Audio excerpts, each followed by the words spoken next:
How's it going, everybody? So, I always like doing these. I do my full set review, but I also like going back and kind of doing a recap. See where I was right, where I was wrong. I think it's important because it allows us to reset goals moving forward, or understanding of how the card game works moving forward. But it's also just fun to say I was right or I was wrong. Like, wow, I can't believe way back that I thought this card wasn't that good. So let's kind of go through and let's see how I did. Uh, Going from the top, I think I was pretty spot on Ward. Edgar has been pretty solid so far. No arguments there. I've seen some people kind of dabble with the Serpent Generals, but they've seemed kind of blah overall. Usually it's kind of like the locals or like people that just like 11 will kind of dabble with them a little bit. I think this is one of the better ones. Cyan is really, really good. Maybe one of the best legends in the set overall, to be quite honest. Just so versatile. Both protects itself. I mean, it protects itself. It's a board wipe. It's spot removal. It just does everything. It's like too expensive to play at like large numbers of quantities in your deck, but like if you're in a fire deck that can play Cyan, you can just kind of play crystal backups as like incidental value now, which is really, really cool. Really good card limited for Black Mage. Samurai, this whole cycle has been landed stronger than I thought it would. I thought timing would be a little awkward, but like 3 CP backups that draw a card are just pretty okay. And costing 3 is really relevant right now, obviously. Shadow, I think this card is under experimented with, but the name clash is so rough. I still think there's maybe a Firewind 6 deck that just hasn't seen any like real experimentation just because there's so few decks, nobody was playing retainers before uh the winter ENA Winter Cup. No one was playing the bouncy castle deck that Tori Kelly built. I think that like the Firewind 6 stuff might actually be in that same category.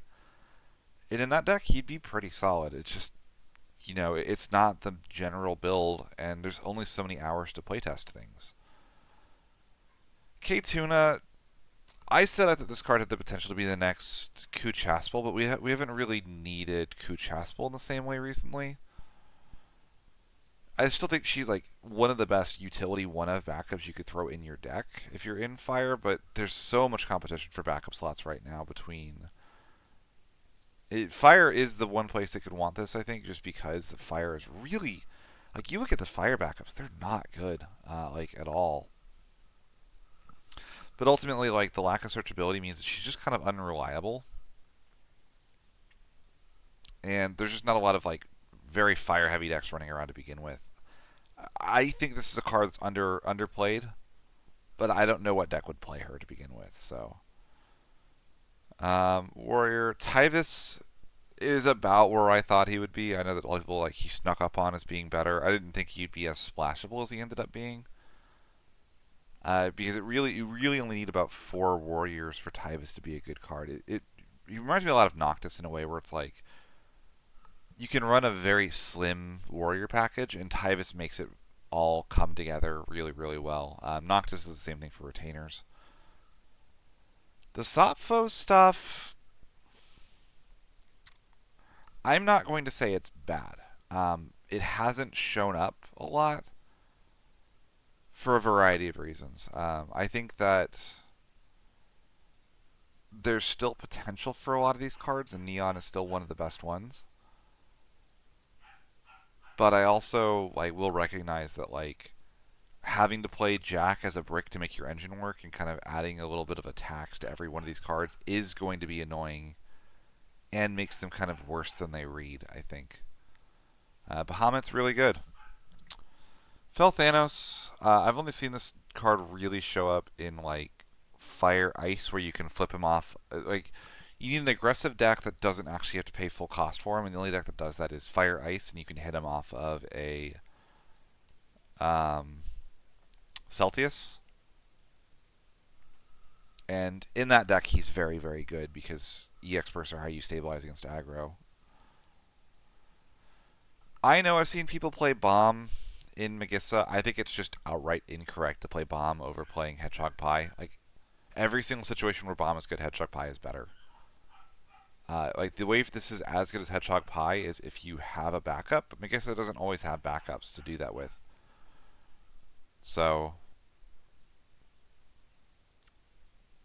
I don't know. I just generally would say that I think Hedgehog Pie is a better card. And I think Hedgehog Pie doing more damage is useful because sometimes you don't need to shoot your own Magissa with Bomb or Hedgehog Pie. It's good text. It's very goblin-y, but like you also have Goblin competing for this slot if you're in a scaling fire deck. So I just don't think there's really like a ton of reasons to play this over the other options. Marlith, she's fine. Again, I think the low power hurts a lot here, but all the text is okay here. Mutsuki is just a straight whiff. Monk is horrible. Rain I thought would see a little bit of play, but just hasn't. This Rain will see play someday. I think this is just generically decent text, and WAF is supported enough. I could see there being a WAF searcher or a Rain searcher specifically that makes Rain worth playing, and reviving a monster uh, is good. This can pull out a Jin so you win combat potentially or something like that. Lefty is really good. This card is so versatile for a common, just does so much. Reminds me a little bit of Chime, but like with all the value up front and even more upside. Red Mage, really, really good. Astos might actually just be under experimented with. A lot of decks will generate the crystals for this pretty easily, and having now played against this guy, when he comes down early with enough crystals, he gets really frustrating. He does put your opponent in a situation where it's like kill Astos or lose. It's just 3 crystals is a lot. Like even for like what's effectively a one-sided board wipe that you can do on attack, right? Like you can attack and then board wipe, and if nothing else, he gets in because he dulls all the forwards. So I think he probably will see even less play over time, but I don't think he's that far off the mark. Ultimecia is okay. I don't think she's a legend without Griever. I think she's like more about a hero strength, but she is like decent. And if you ever do have her cast where she gets the 5 remove, you have like 5 dull frozen characters and a discard. It's pretty brutal, but I've only seen one deck consistently pull that off, and I'm not going to give her credit for that. Scholar, this sees more play just because Ice is really just so bad up or like down bad for backups. Kyros, if this sees play, it will be because Laguna. There's maybe a world where like you can consider it now, but Warp is such a bad thing, and like one character dull freeze is just not nearly good enough for what's otherwise a vanilla. Bard, I think I stand by it. If this card caught was a 2 CP 5k, it would actually see a lot of play. But a 4 CP 8k is just so much worse for what's essentially a utility forward. Griever, I hate this card. I don't like this card at all. I hate the design. I hate the way it plays. I hate the play pattern of it. I hate how it loses when it gets bounced, and I hate how it wins when it doesn't. I do not know what they were thinking. I don't know why its ability isn't once per turn. I don't know why the discard isn't only on your turn. I don't know why there's no restriction on the witch it searches. I hate how next set there's going to be a witch that searches it. So you can go Griever, get a witch, search another Griever. I just think it's poorly designed. Stop printing the keyword discard. Like, seriously, it is so unfun to deal with. Like, in every way. And, like, technically Griever's like a scaling payload, but, like, it's an aggressive scaling payload because it's not like a turn 5, I've set my backups, now I go Griever and I win. It's like a turn 1 Griever, if you don't answer this, I Rosa and I win. I hate the design of this card. Shiva is much better than I thought it was going to be. I read this card as just being low impact, even though the buyback obviously is really, really good. Turns out just disabling a blocker for 1 CP is good enough to be worth running.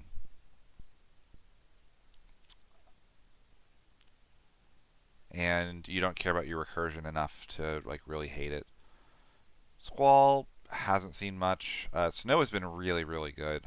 It might be a little overplayed relative to its power level, just because like I think it really helps that like Girl Snow is such an easy duo. But it is just like a 2 card package, especially if you don't like also want to play Terra. Setzer's really good. Terra's really good. Fomor probably just isn't ever going to find a slot. Minwoo is probably actually underplayed relative to how good it is.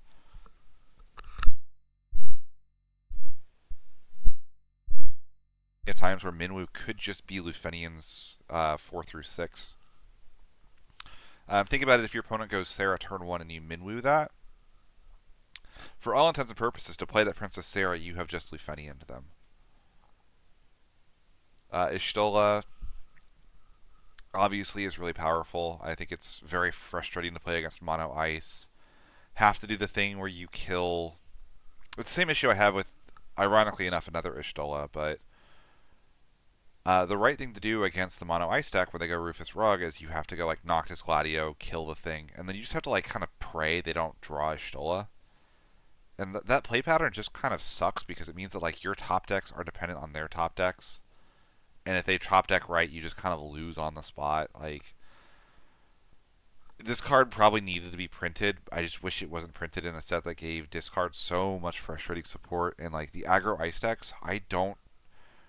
The aggro ice decks hit the very horrible design space of being very powerful, very frustrating to play against, and very low agency. So, good players tend to avoid playing the aggro ice decks outside of the very early in the set when it was like basically considered uncounterable. But like good players don't like playing it, but there aren't enough good answers to what the deck does that it will actually win probably. It's like a 9 out of 10 power level deck with a 2 out of 10 agency level. And that's just not a good place to be in Final Fantasy.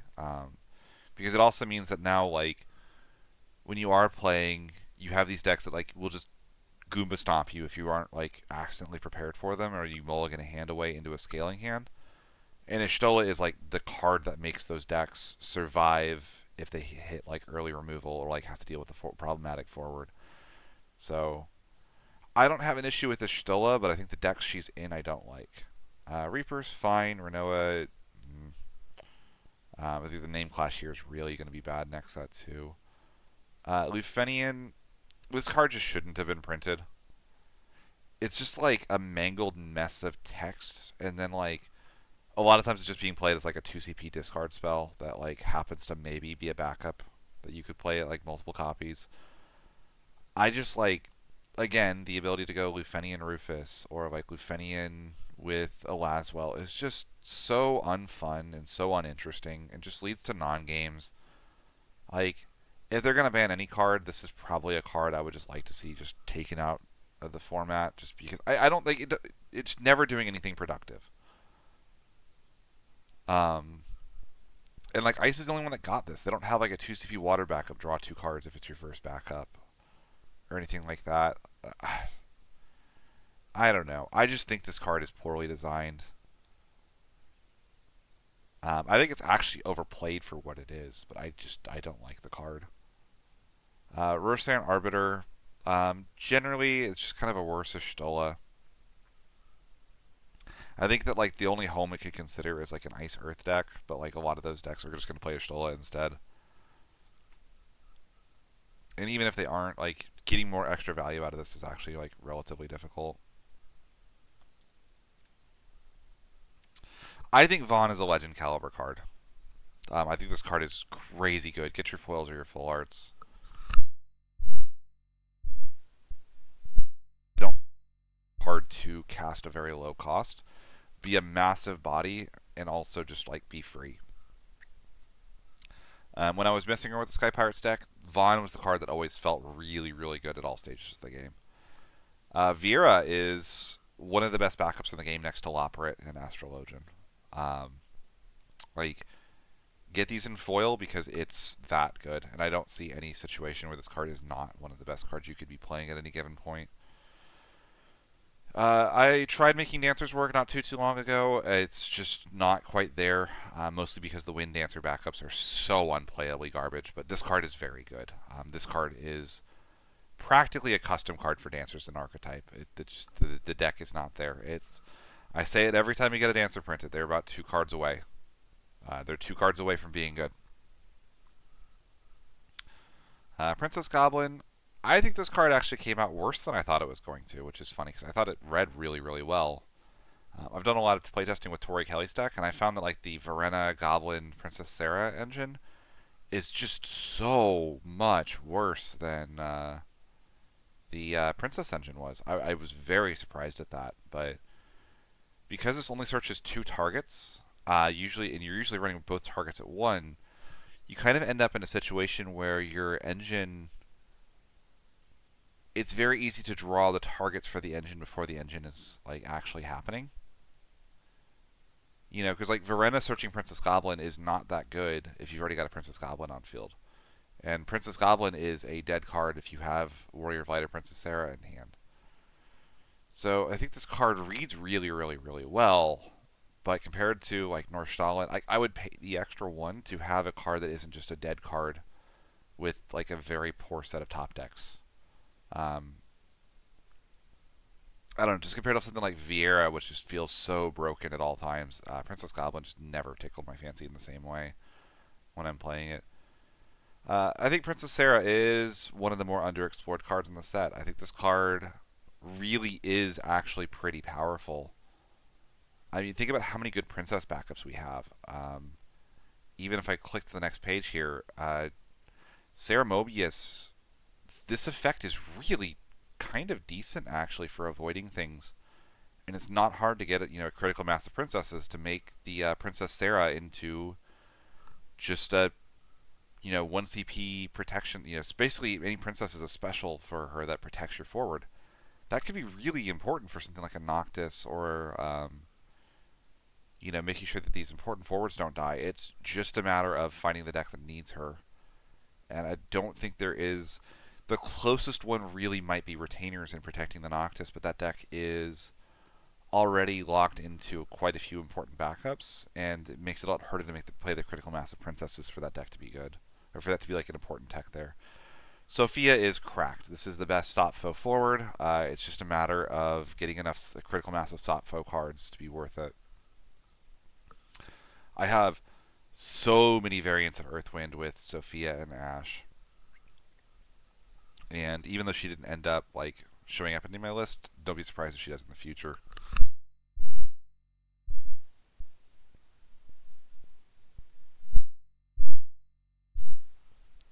Nini similarly is like, it's worse Luso, but worse Luso is not a bad place to be. Again, when you play a mono wind cast deck, there's a situation where it's like you have to cast Luso on 3 to activate your backups, but then puts yourself in a situation where you have to choke the Luso back to hand, which opens you up to being interrupted and losing the game on the spot if you have to resolve a Luso. Nini is the Luso that's not actually a Luso. It's an extra character. There's a lot of support for cost 1 forwards in Wind. I think she's just a great utility card. She's a very solid 1-of in mono Wind decks.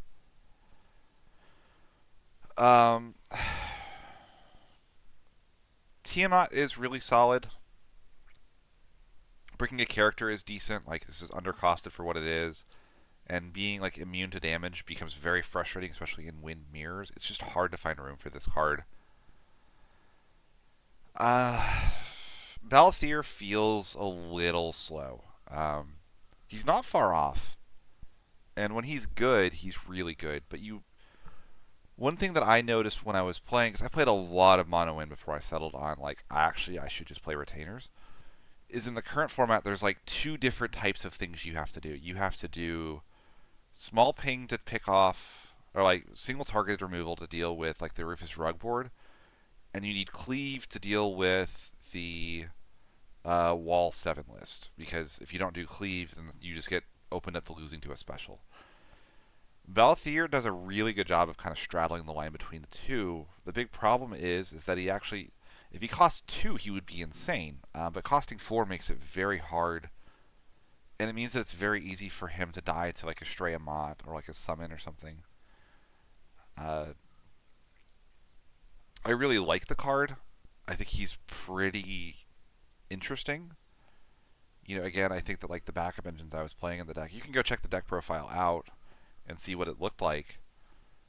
But ultimately, I think that like a lot of what he does and a lot of what he loses to, retainers really just did a better job of, which is why I went with that deck for the Winter Cup. Things like Yuzuki are just so common right now, and Noctis ignores those. And Balthier, if you use him as your your removal engine of choice, you can't deal with Yuzuki. You can't deal as easily with Rydia, and I think in those situations, I think Balthier kind of falls off a little bit. Pandemonium, I think, is a card that we'll see play eventually. I just don't know when. Generally, if there's a hero summon in foil that like doesn't read badly, get a playset of it. It will eventually be okay. Pinello is really good, actually. She's specific. You're never playing three of her, but like in the deck she's good in. She actually is pretty solid in them. I like her in Fran Turbo lists. If you don't want to play the Pinella backup, which I don't think you have to. I like her a lot in the Sky Pirate list here. She just doesn't go in the Critical Mass Sky Pirate list. The water one is just so impactful in those lists, in those decks. Going through here, Riku is fine. She's okay. The rest of these are kind of whatever.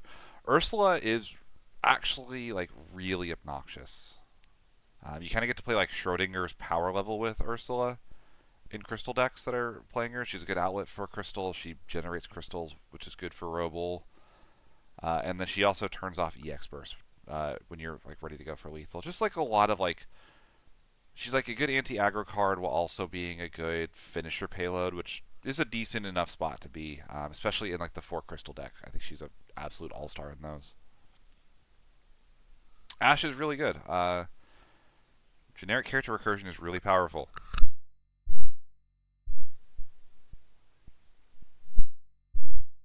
Got like some minor heartburn.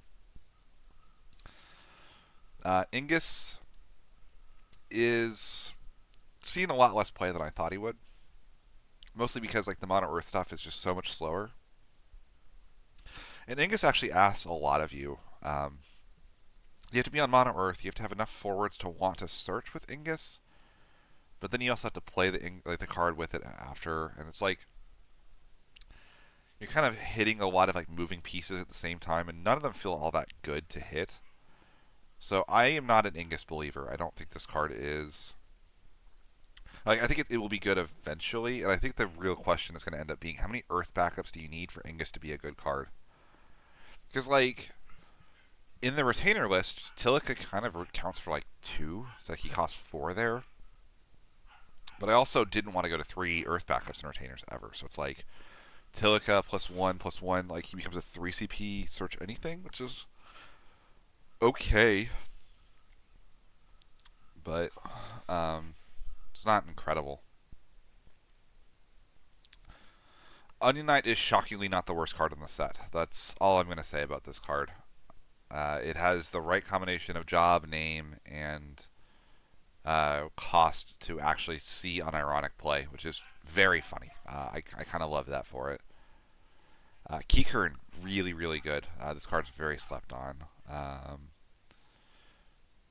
Haven't seen a ton of Galuf experimentation.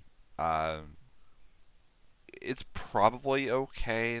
There may be a deck that wants this in the future, but for now, I think it's just a little bit too specific. And 2 drops are not necessarily what you want to build around compared to a lot of other things. So it's probably really good in like an RPP shell, but that's going to fall off even more next set thanks to Cloud as well. So White Mage is, I think this card is really, really good. I think there's probably something undiscovered with this. Either like an Earth, Water, Vikings list. I think reviving the 3 CP Wind Dancer has a lot of potential with this card. I think reviving Reaper could be really powerful. Basically, it's Alize, so it's just a matter of what standard units of cost 3 or less are as good as Y'shtola and Alfino, and I don't know if those are quite there, but there's not no potential to this, right? So this is a card I would get a playset of in foil because I do think there is a chance this card sees play in the future. It's just too generically good of an effect to have on a standard unit card that like as soon as there is, say we get like monks become good in the future, like they just need one good decent monk forward.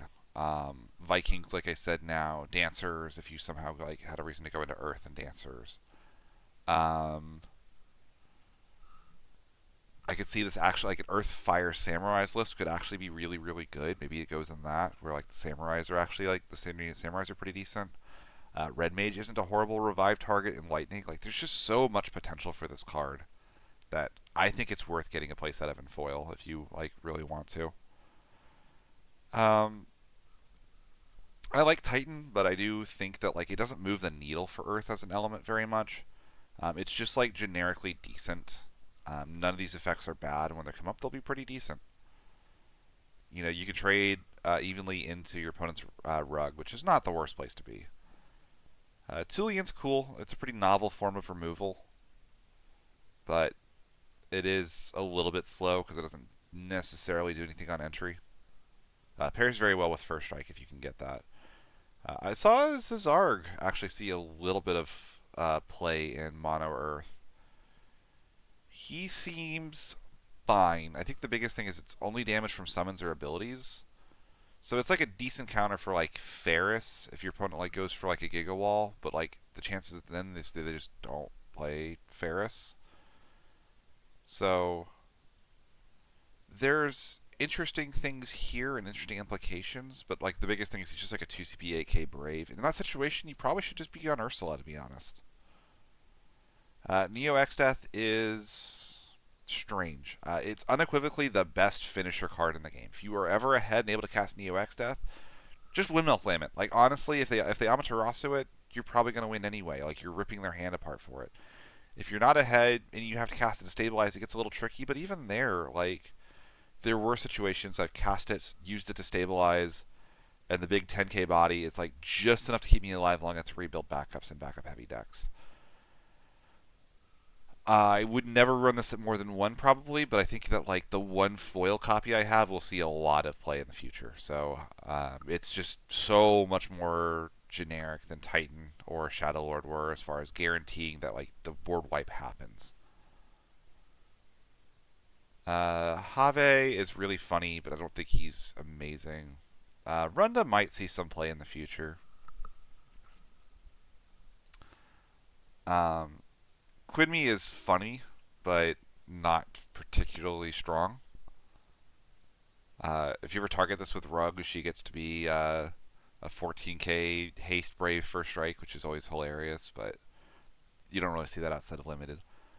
Lich is cool, but Earth really is lacking the Atomos or Evere that makes you want to get to 7 characters. And it's like at that point where you have the 5 backups in Mono Earth, you probably already won the game, to be quite honest, and Lich isn't moving the needle for you very much. Irvine is really good. I will say that I think he is maybe a little overplayed. I think that, like the Mono Lightning Chaos Arc stuff doesn't need Irvine. Just like Irvine isn't, you're winning games a little bit quicker, but you don't need to win games quicker in Mono Lightning with Chaos Arc. You need to set up for Chaos Arc to win the game for you. But every other bit of this card is actually pretty decent. It's monster hate, it's forward hate. It can empty the break zone so you don't have to deal with. It'll be good next set for stopping Reagan if that becomes a good card. Good against Gilgamesh FFBE. It's just decent. Red Mage is really important just because there were not a ton of great Mono Lightning standard unit 14 characters. This is a really decent option for that list. And you don't even care about the crystal at that point. It's just that it's a 1 CP standard unit Lightning backup. Ace, I'm going to call it right here. This is the second legend of the set. Get a playset of this thing in foil right now. It takes one card for this card to go from being uh, kind of like okay to being the next Ishtola, like Mono Lightning Ishtola. This card does everything. It's a draw engine in Lightning. Lightning has no draw engine. There's no draw power in Lightning whatsoever. Um, it's removal. It's so good into Rufus Rug. You're gonna discard a Rufus anyway. Just dull him. Uh, it gets Arc out of your hand into the break zone. Like it's you can't block it. It's basically Firion. Like if you read this text again, this is Firion if you can get a single Class 0 cadet on the field. And the problem is there's no other playable Class 0 cadet. There are no other Class 0 cadets that you want to play. As soon as we get a backup searcher, the same like a girl who forgot her name that searches Ace, this card is going to go from very rarely played to being the best card in the element. Like a man in black potential for this, like ceiling for this card. Odin is nuts. This is the best lightning summon. It's not even close. It's versatile. It's forwards. It hits monsters. It draws. It's maybe the best thing to be looping with Man in Black. That's not exactly Arc. Your stall is really good. A lot of people were not very high on this one. I don't know why. This card is insane. Queen is really, really bad, unfortunately. It just turns out that like if you're gonna run this, you should just be playing Irvine instead.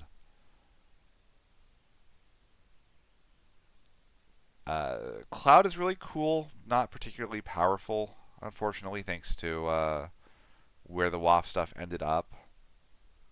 There's maybe an argument for it in like Ice Lightning WAF if you wanted to do that, where like you would play this and Snow, and then like you have like a 2 CP, like a basically a Blue Drake, but you can just play Blue Drake at that point, right? You don't like need to jump through hoops for Cloud.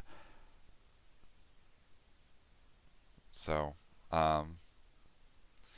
it's like interesting. It's got a chance in the future, and actually, it gets a lot better next set because the special on the Limit Break Cloud is so good. But for now, I think this card is only okay. Black Knight's actually just not very good. I think that if you play Black Knight to try to enable Zandy, you're kind of coping and you're playing a bad card to enable a bad card. Man in Black. I am going to be honest with you. I do not think this card is good in the slightest. I misread the effect. I thought they had to pay 3 for each of the forwards, meaning there was like a 6 CP tax.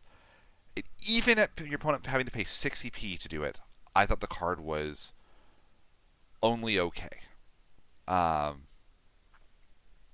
I don't think this card is very good at all. I think the name is horrible. I think there are a gazillion better Golbezes and Man in Blacks that you should be playing.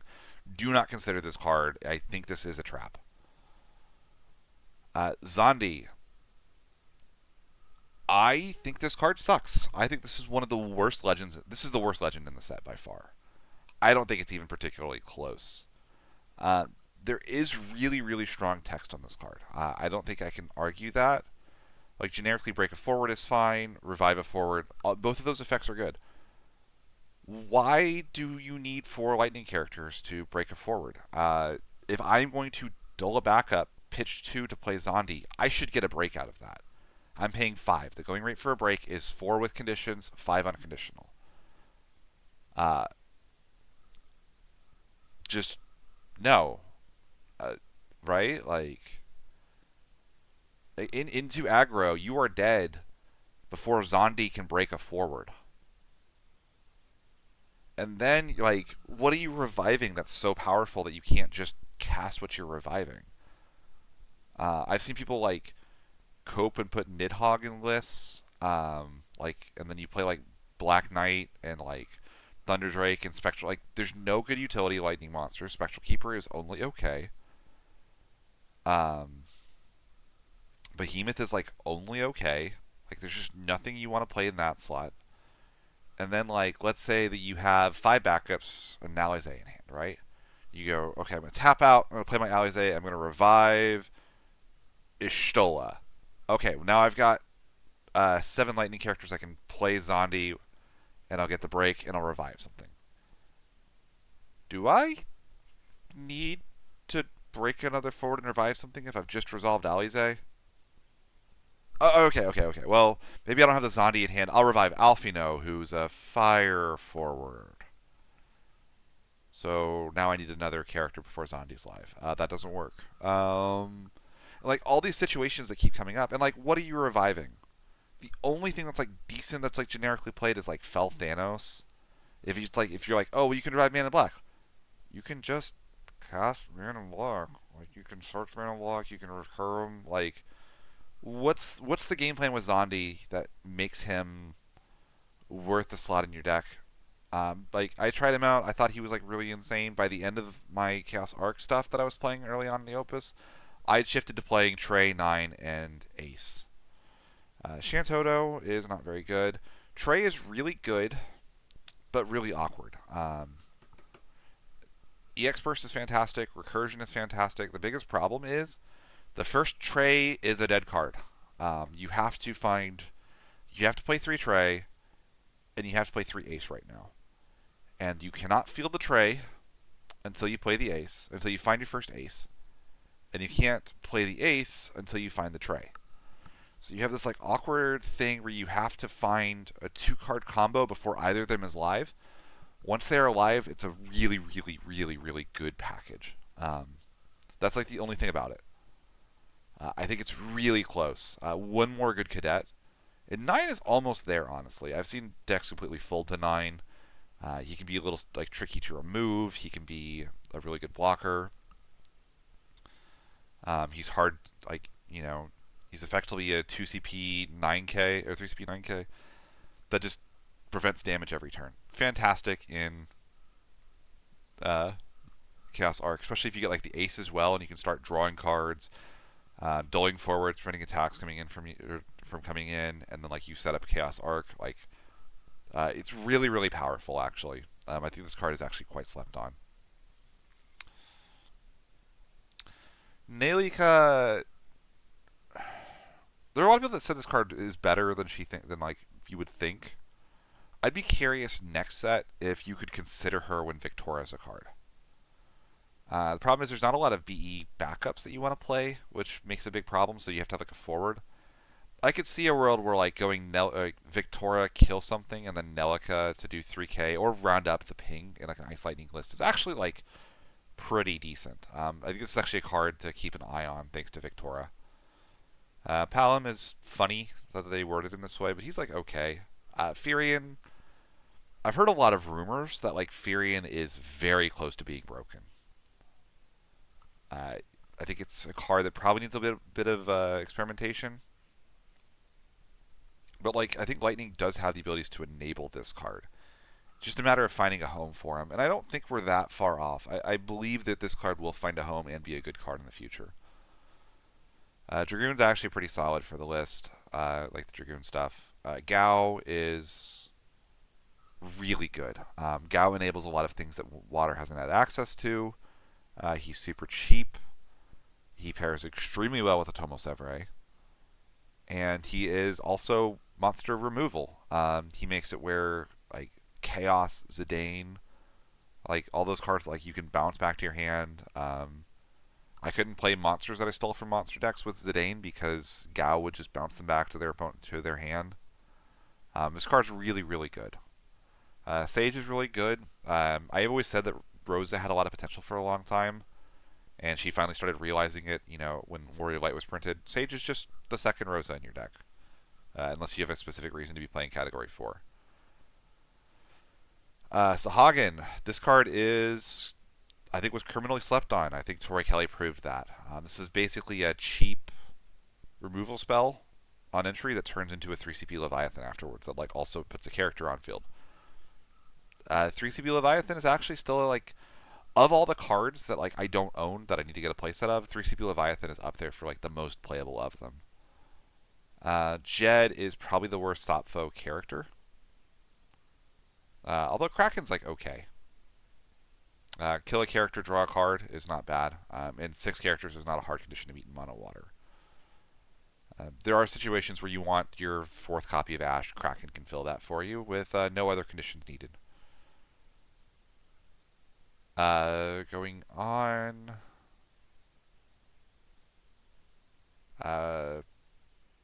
Astrologian is probably up there with Viera and Laprid as like the holy trinity of standard unit backups.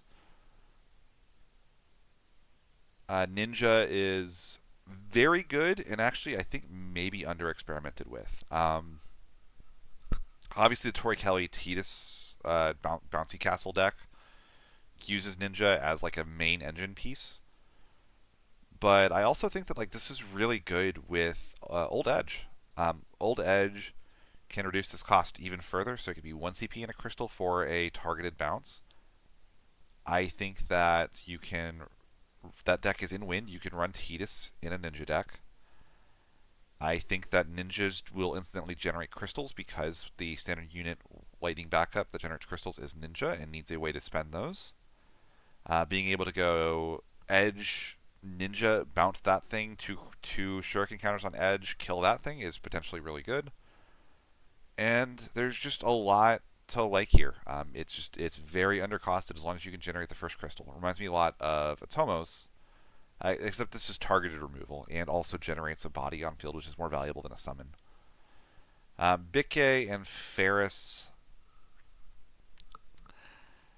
Bikke is solid, like at protecting board wipes, and he's free, which is really cool. But I don't love the Viking archetype as a whole.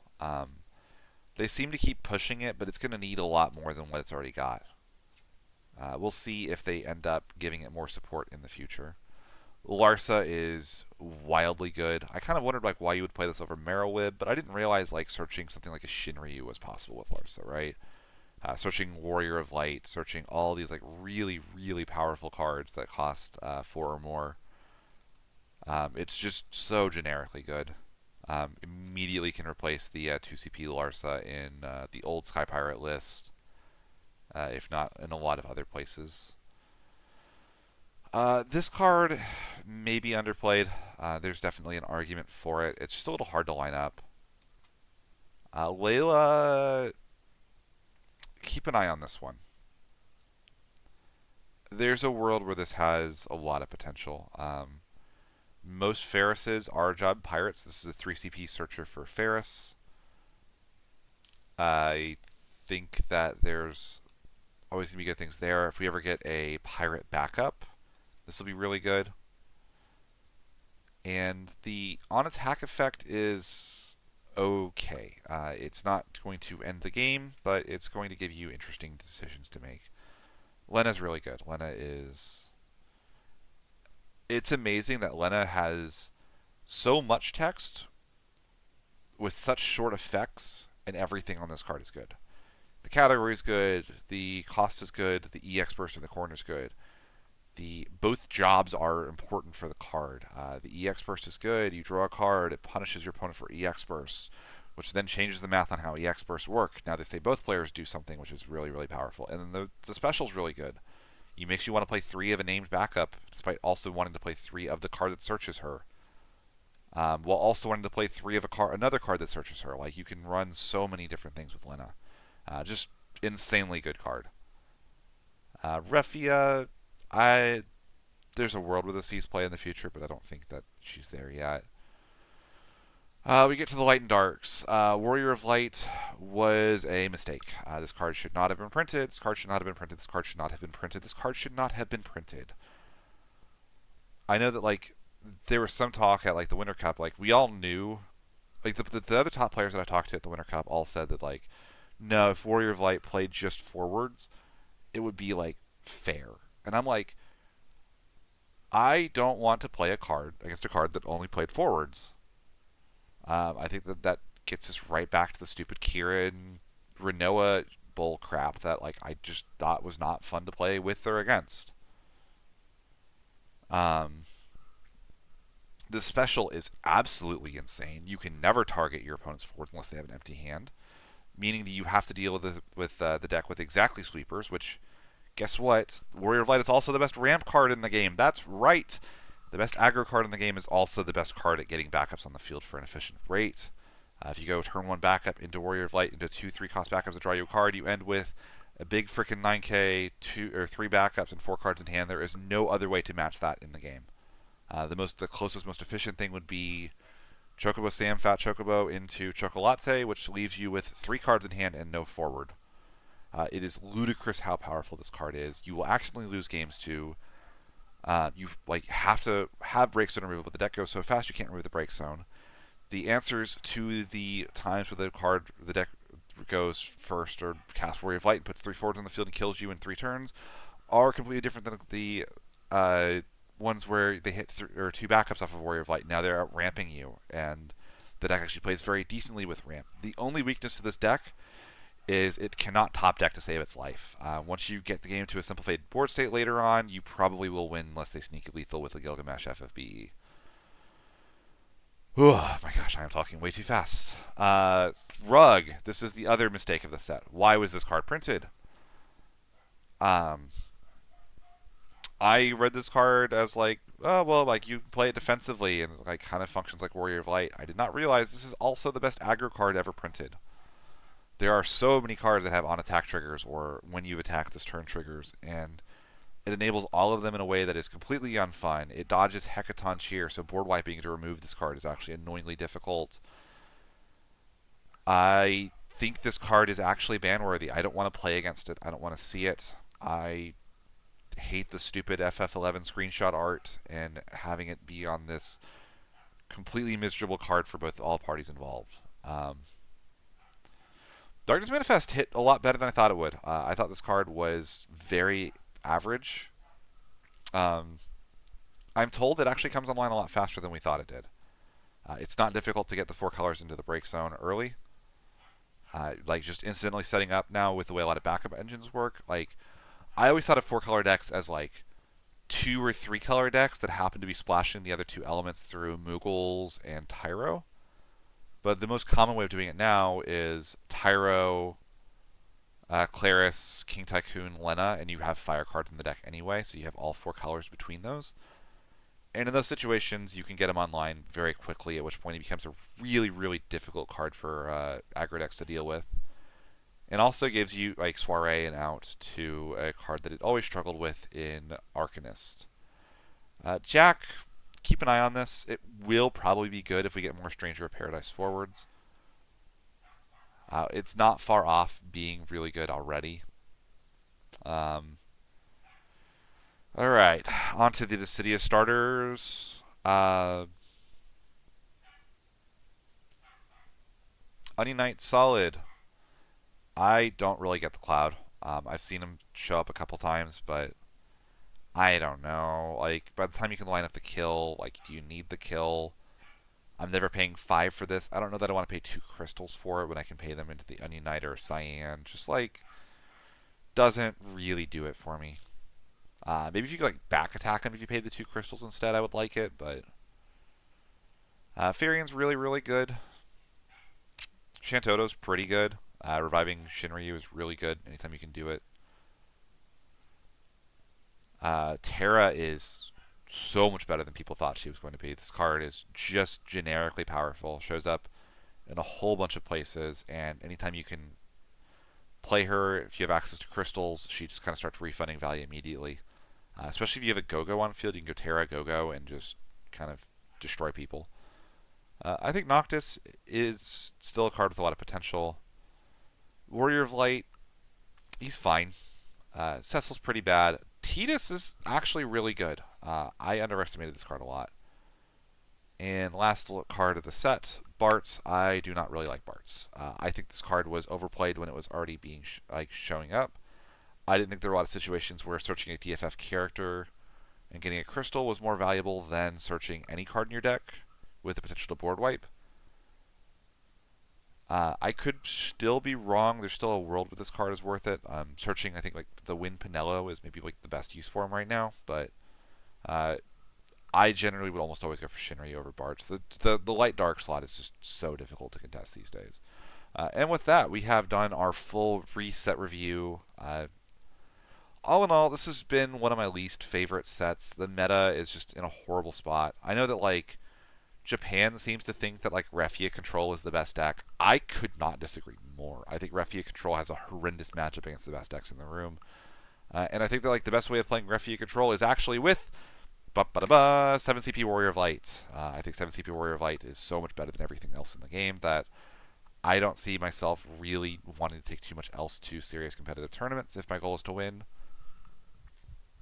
And I think that showed up at the NA Winter Cup. And people are like, oh well, people just always say it's aggro format, it's aggro format, it's aggro format, but it's like, no, dude, like I'm dying in 2 turns, or I'm getting locked out by Sid Randall, or I am like having 2 cards discarded before I take my first turn of the game. Like, I really don't like what a lot of this set ended up representing for the game, even though I do like a lot of the cards in the set. So, yeah, that is all I got for y'all. Thanks for watching. I will see y'all in the next one.